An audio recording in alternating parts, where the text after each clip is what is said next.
নমস্কার, সুপ্রভাত। আমার নাম বিধান পুরোহিত। বাগবান রাজ কলেজের ছাত্র আমি।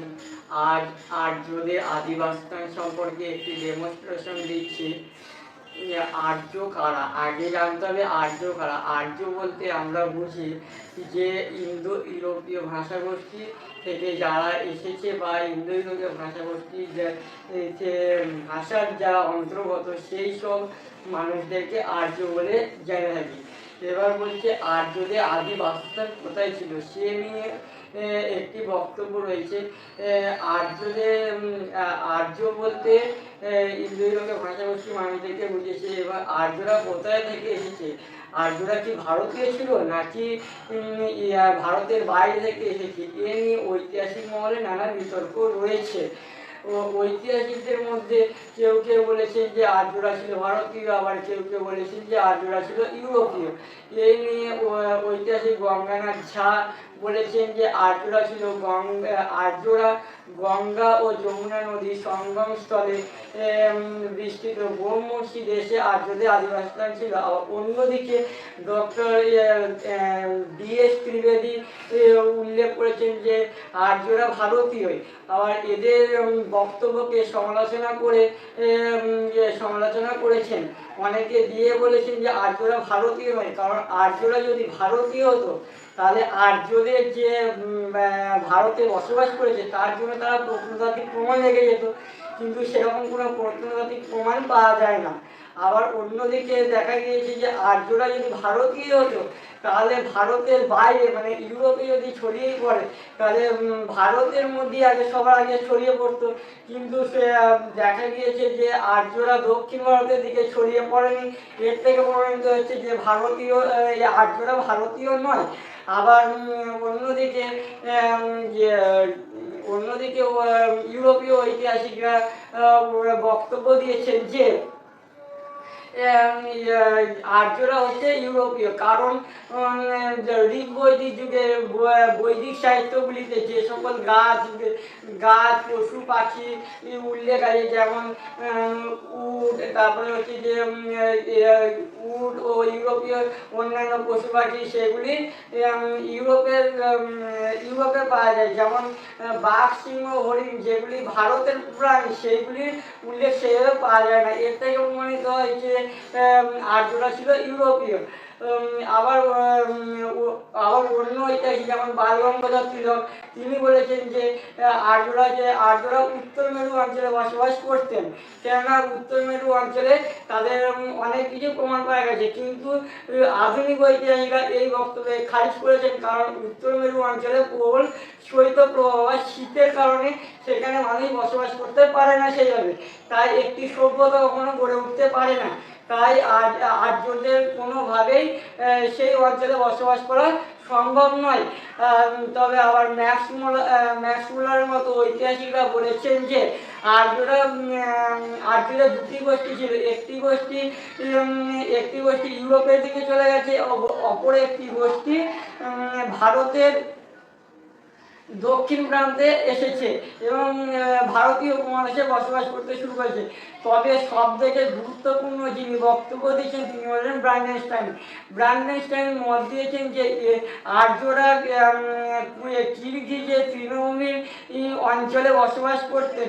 এই মতবাদকে অনেকে সমর্থন করেছেন। তবে রথীন্দ্রনাথ মুখোপাধ্যায় আবার যুক্তি দিয়েছেন যে আর্যদের আদিবাসীস্থান কোথায় ছিল এ নিয়ে ঐতিহাসিকদের মধ্যে মতবিরোধ রয়েছে, তা আজ পর্যন্ত করা সম্ভব নয়। যে সকল ঐতিহাসিকরা বলেছেন যে আর্যদের আদিবাসস্থান ভারতবর্ষে ছিল তাদের কাছে সেরকম কোনো প্রত্নতাত্ত্বিক প্রমাণ নেই। আবার যে সকল ঐতিহাসিকেরা বলেছেন যে আর্যদের আদিবাসস্থান ইউরোপে ছিল তাদের কাছেও সেরকম কোনো অকাট্য প্রমাণ নয়। তাই আজও পর্যন্ত আর্যদের আদিবাসস্থান কোথায় ছিল সে নিয়ে আজও বিতর্ক রয়েছে।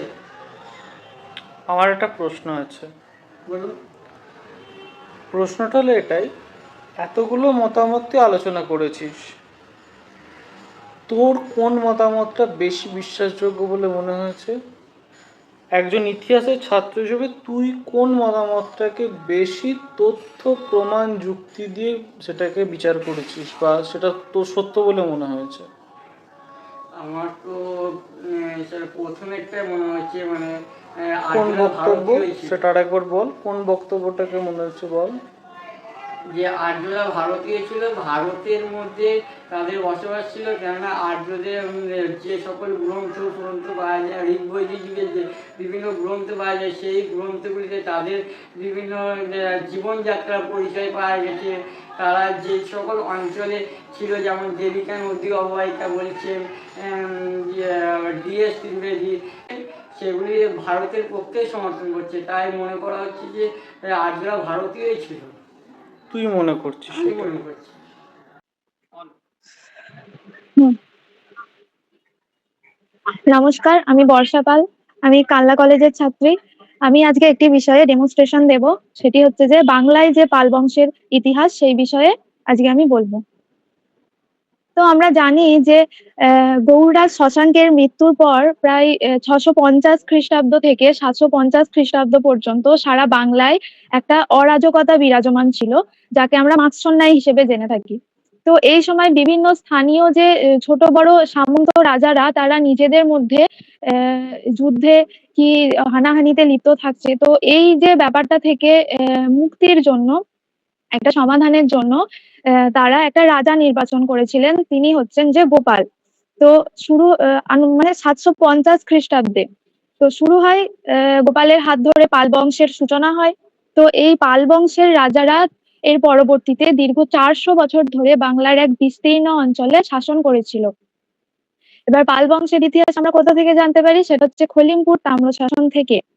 তো এবার আমরা বলবো যে পাল বংশের যে রাজারা, তারা তাদের সময়কাল বা তারা কি কি কৃতিত্ব করেছিলেন সেই সম্বন্ধে বলবো। তো পাল বংশের প্রথম রাজা ছিলেন গোপাল, যাকে আমরা পাল বংশের প্রতিষ্ঠাতা হিসেবে জেনে থাকি। তিনি কি কি করেছিলেন? তিনি মোটামুটি ওই 750 থেকে 770 খ্রিস্টাব্দ পর্যন্ত শাসন করেছিলেন। তিনি বাংলায় যে অরাজকতা বিরাজমান ছিল, সেটা থেকে বাংলাকে মুক্তি দিয়েছিলেন, পাল বংশের সূচনা করেছিলেন। এবং এর পরবর্তীতে যে তার পরবর্তী বংশধর ছিলেন ধর্মপাল। ধর্মপাল শাসন করেছিলেন 770 থেকে 810 খ্রিস্টাব্দ পর্যন্ত।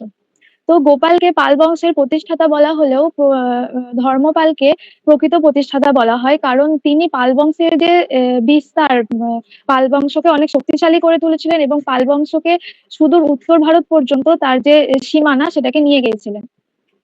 আমরা সবাই জানি যে ধর্মপালের সময়তে পশ্চিমে যে গুর্জর প্রতিহার রাজবংশ এবং দক্ষিণে রাষ্ট্রকূট রাজবংশ, তাদের সঙ্গে রাজা ধর্মপাল ত্রিপাক্ষিক সংগ্রামে লিপ্ত হয়েছিলেন কনৌজ দখলকে কেন্দ্র করে। তো এরপরে ধর্মপাল সেই কনৌজে তার মনোনীত প্রার্থী চক্রায়ুধকে নির্বাচন করেছিলেন। তিনি মানে তিনি যে পাল সাম্রাজ্যের যে বিস্তৃতি, সেটাকে সুদূর উত্তর দিক পর্যন্ত নিয়ে গিয়েছিলেন। এরপর আমরা দেখতে পাই যে তিনি তার আমলে শিক্ষার দিক থেকে ব্যাপক অগ্রগতি ঘটেছিল। তো তিনি কয়েকটি বৌদ্ধ মহাবিহার নির্মাণ করেছিলেন, যার মধ্যে অন্যতম গুরুত্বপূর্ণ হলো বিক্রমশিলা মহাবিহার, এবং যেটা বিহারে অবস্থিত। আর তৎকালীন বাংলাদেশের পাহাড়পুরে অবস্থিত ছিল এশিয়ার অন্যতম শ্রেষ্ঠ মহাবিহার সোমপুরী মহাবিহার। এর পরবর্তী রাজা ছিলেন দেবপাল। তিনি শাসন করেছিলেন 810 থেকে 850 খ্রিস্টাব্দ পর্যন্ত। তো তার সময়কালটাও খুবই গুরুত্বপূর্ণ। হ্যাঁ, তো তিনি কি করেছিলেন? তিনি করেছিলেন হচ্ছে গিয়ে আসাম, মানে আসাম এবং এদিকে যে উড়িষ্যা, উৎকল। তো এই দুটো যে জায়গা, এই দুটো জায়গা তিনি জয় করেছেন এবং এই দুটি জায়গাকে পাল সাম্রাজ্যের অন্তর্ভুক্ত করেছিলেন। এবং পাল সাম্রাজ্যের যে সীমানা, সেটাকে তিনি সামরিক অভিযানের মাধ্যমে সুদূর বিন্ধ্য পর্বত পর্যন্ত নিয়ে গেছিলেন বলে জানা যায়। এরপরে কয়েকজন রাজা ছিলেন, তারা ছিলেন খুবই দুর্বল এবং অযোগ্য। তো তারপরে একজন রাজা এসেছিলেন। তো এই যে দুর্বল রাজারা, এই রাজাদের আমলে পাল বংশের যে গৌরব, সেই গৌরব ধীরে ধীরে নিচে নামতে থাকছে, আমরা দেখতে পাই। তো এরপরে রাজা হয়েছিলেন 988 খ্রিস্টাব্দে। তিনি ছিলেন প্রথম মহিপাল। তাকে বলা হয় পাল বংশের দ্বিতীয় প্রতিষ্ঠাতা। তো তিনি এই যে পাল বংশের যে গৌরব ধীরে ধীরে নিচে নামতে, তিনি সেই গৌরবটাকে পুনরুদ্ধার করেছিলেন। তিনি বাংলার যে উত্তর এবং উত্তর পশ্চিম বাংলা থেকে তিনি কম্বোজদের বিতাড়িত করেছিলেন। করে বাংলার পুনরুদ্ধার করেছিলেন। আর আমরা জানি যে তৎকালীন যে দক্ষিণ ভারতের একজন গুরুত্বপূর্ণ রাজবংশ, গুরুত্বপূর্ণ রাজা, চোল রাজা রাজেন্দ্র চোল, তিনি এই সময় বাংলা আক্রমণ করেছিলেন। তো তিনি মানে প্রথম মহিপাল, তিনি এই আক্রমণ থেকে বাংলাকে রক্ষা করেছিলেন, এই আক্রমণ প্রতিহত করেছিলেন। এরপরে আসছে যে দ্বিতীয় মহিপাল। দ্বিতীয় মহিপালের সময়তে আমরা খুব গুরুত্বপূর্ণ একটা জিনিস যেটা আমরা জানি যে কৈবর্ত বিদ্রোহ, তার সময়কালে আমরা দেখতে পাই, অর্থাৎ 1070 থেকে 1077 খ্রিস্টাব্দে আমরা দেখতে পাই যে বরেন্দ্রভূমি যে অঞ্চল, উত্তরবঙ্গের বরেন্দ্রভূমি যে অঞ্চল, সেই অঞ্চলে যে কৈবর্ত উপজাতির মানুষেরা তারা বিদ্রোহ করছে, কৈবর্ত বিদ্রোহ। এই বিদ্রোহের দুজন গুরুত্বপূর্ণ নেতা ছিলেন দিব্যক এবং ভীম। তো তাদের বিদ্রোহের ফলে বরেন্দ্রভূমি অঞ্চল পাল রাজাদের হাতছাড়া হয়ে যায়। তো দ্বিতীয় মহিপাল এর পরবর্তী রাজা হলেন রামপাল। রামপাল হলেন পাল বংশের শেষ শক্তিশালী রাজা। তিনি প্রায় 1077 থেকে 1120 খ্রিস্টাব্দ পর্যন্ত শাসন করেছিলেন বাংলাতে। তো তিনি এই যে কৈবর্ত বরেন্দ্রভূমি অঞ্চল পাল রাজাদের হাতছাড়া হয়েছিল এবং কৈবর্ত বিদ্রোহ হয়েছিল, তিনি কৈবর্ত বিদ্রোহকে শক্ত হাতে দমন করেছিলেন।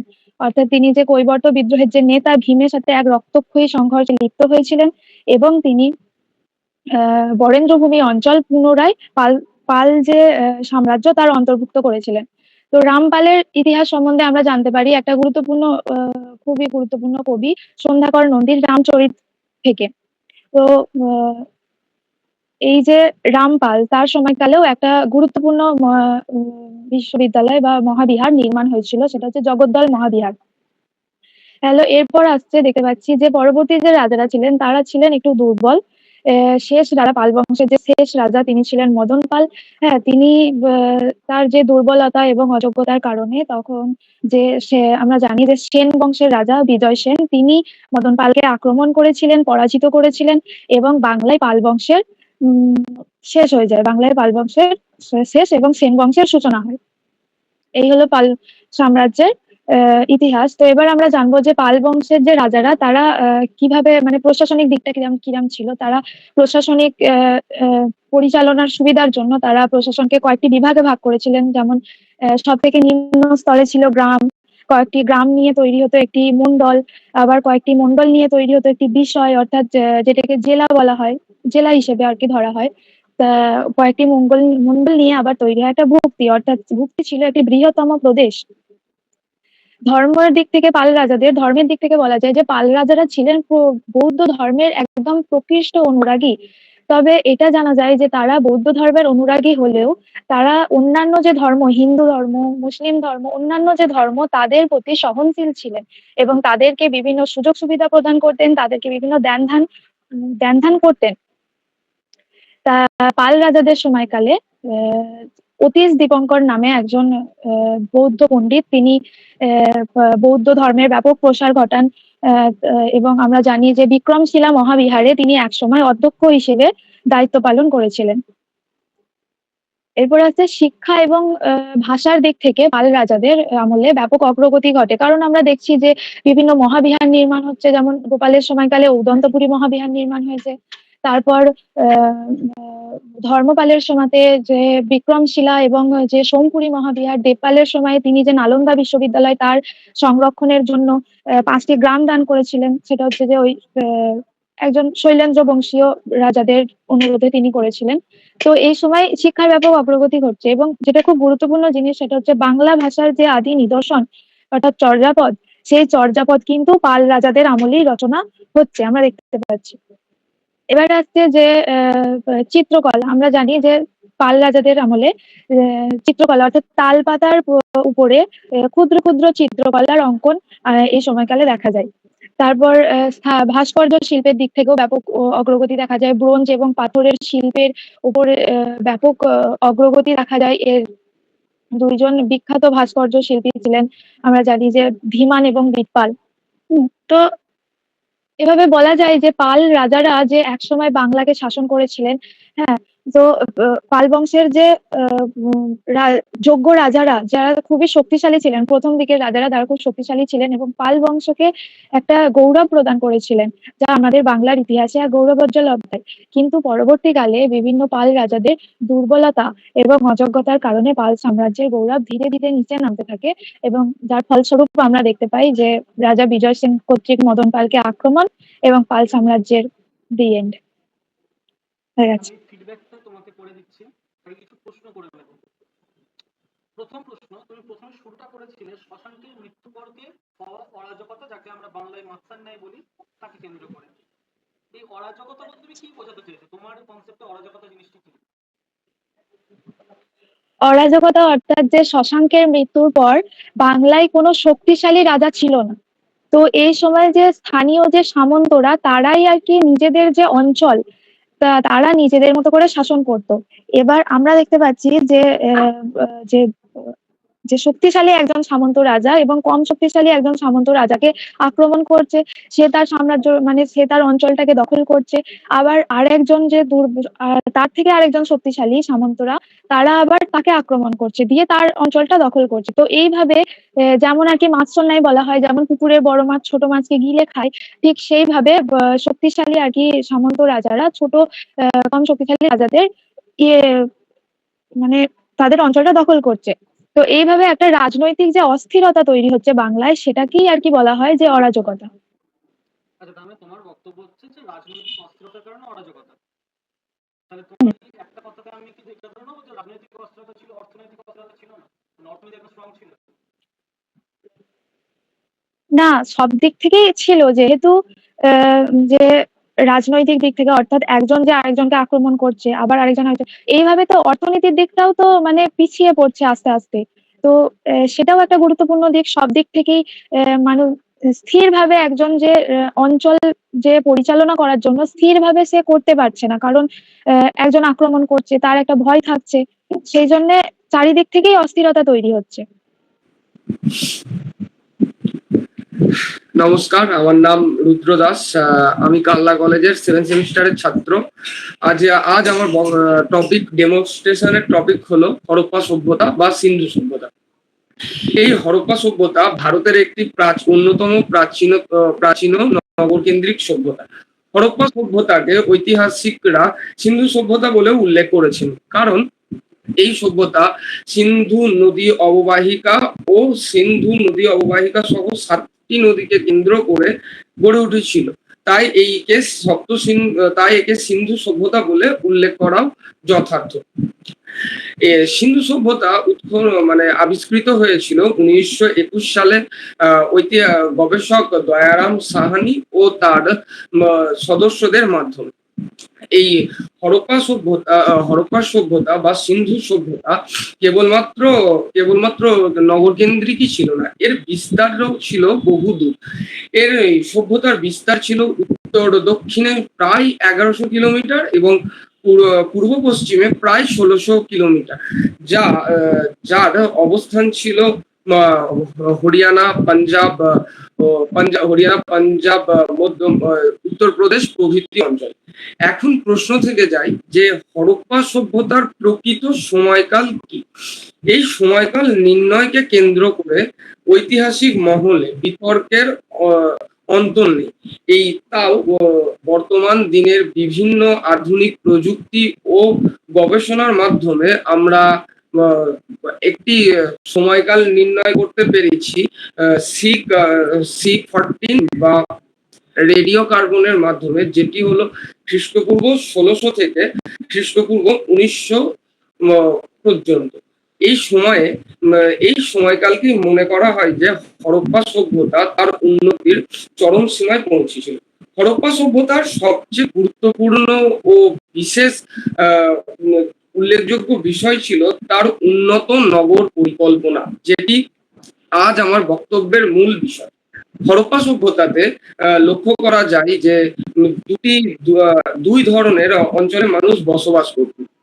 একটি সাধারণত উঁচু অঞ্চল, যেখানে প্রশাসনিক কাজকর্ম, বিচার ব্যবস্থা এবং শাসক শ্রেণীর গোষ্ঠীরা থাকতো, এবং এই অঞ্চলটি ছিল বিশেষ সুরক্ষিত এবং এর চারিপাশে সুউচ্চ দেয়াল বা তাদের তাদের রক্ষা করার জন্য বিভিন্ন ব্যবস্থা করা ছিল এবং এই দুর্গে সামান্য নিচু অঞ্চলে বাস করত সাধারণ প্রজা ও খেটে খাওয়া মানুষেরা। হরপ্পা সভ্যতার আরেকটি উল্লেখযোগ্য বিষয় হচ্ছে এর রাস্তাঘাট। এই সভ্যতার রাস্তাঘাটগুলি ছিল অত্যন্ত চওড়া এবং প্রধান রাস্তাগুলির সাথে ছোট রাস্তা যুক্ত ছিল এবং ছোট রাস্তাগুলির সাথে গলির রাস্তাগুলি যুক্ত ছিল। এই রাস্তাগুলিকে লক্ষ্য করে দেখা গেছে যে প্রায় 90 ডিগ্রি কোণে বা সমকোণে একে অপরকে বিচ্ছেদ করে বেরিয়ে গেছে এবং হরপ্পা সভ্যতার যে উন্নতর চরম সীমায় পৌঁছেছিল এই রাস্তার দুই ধারে রাত্রিকালীন অবস্থায় ভালোভাবে দেখতে পাওয়ার জন্য সেখানে আগুন জ্বালানোর মশাল ও তার পাশে ডাস্টবিনের ব্যবহার লক্ষ্য করা যায়। এরই সাথে বলা যায় যে হরপ্পা সভ্যতাতে বিভিন্ন বাড়ি লক্ষ্য করা গেছে। এখানে দোতলা ও একতলা বাড়ির লক্ষ্য করা গেছে এবং এখানের ধ্বংসাবস্থা থেকে দেখা যায় যে এখানকার বেশিরভাগ বাড়িগুলি ছিল একতলা এবং এই সমস্ত বাড়িতে ছাদে ওঠার জন্য সিঁড়ির বিশেষ ব্যবহার করা হতো এবং এই বাড়িগুলি ছিল অত্যন্ত মজবুত, কারণ এই বাড়িগুলি মূলত আগুনে পোড়ানো বা রোদে শুকানো ইট দিয়ে তৈরি হতো। এই বাড়িগুলিতে বেশিরভাগই রান্নার ঘর ও প্রয় প্রণালীর ব্যবস্থা ছিল এবং এই প্রয় প্রণালীগুলির যাতে জল সরবরাহ নির্দিষ্টভাবে হয় সেই কারণে পাকা ড্রেনেরও ব্যবস্থা ছিল এবং এই ড্রেনগুলি ছিল অনেক বিশেষ ভাবে চওড়া ও প্রশস্ত। এরই পাশাপাশি হরপ্পা সভ্যতায় আমরা দেখতে পাই যে বৃহৎ স্নানাগার ও শস্যাগার লক্ষ্য করা যায়। এই সব বৃহৎ স্নানাগারে আমরা লক্ষ্য করি যে জল গরম করার মতন ব্যবস্থা এখানে ছিল এবং শস্যাগারে যে দূরবর্তী সময়ে কোনো খাদ্যের অভাব বা বড় ধরনের যুদ্ধের যাতে সম্মুখীন হলেও সেখানে শস্যের পর্যাপ্ত মজুদ থাকে সেই কারণে সেই সময়ে বিশেষ বৃহৎ শস্যাগার সেই সময় শাসক বা হরপ্পা সভ্যতার মানুষেরা ব্যবহার করত। এই সমস্ত দিক থেকে আমরা বলতে পারি যে সর্বোপরি বলতে পারি যে প্রাচীন ভারতের হরপ্পা সভ্যতা এমন একটি সভ্যতা ছিল যেখানে নগর কেন্দ্রিক তো ছিলই, সেখানে তার সংস্কৃতি, পোশাক পরিচ্ছন্ন এবং তাদের সমস্ত কিছু বিশেষভাবে গড়ে উঠেছিল। তাই এটিকে আমরা নগর কেন্দ্রিক ও সবচেয়ে উন্নত প্রাচীন সভ্যতা বলে উল্লেখ করে থাকি।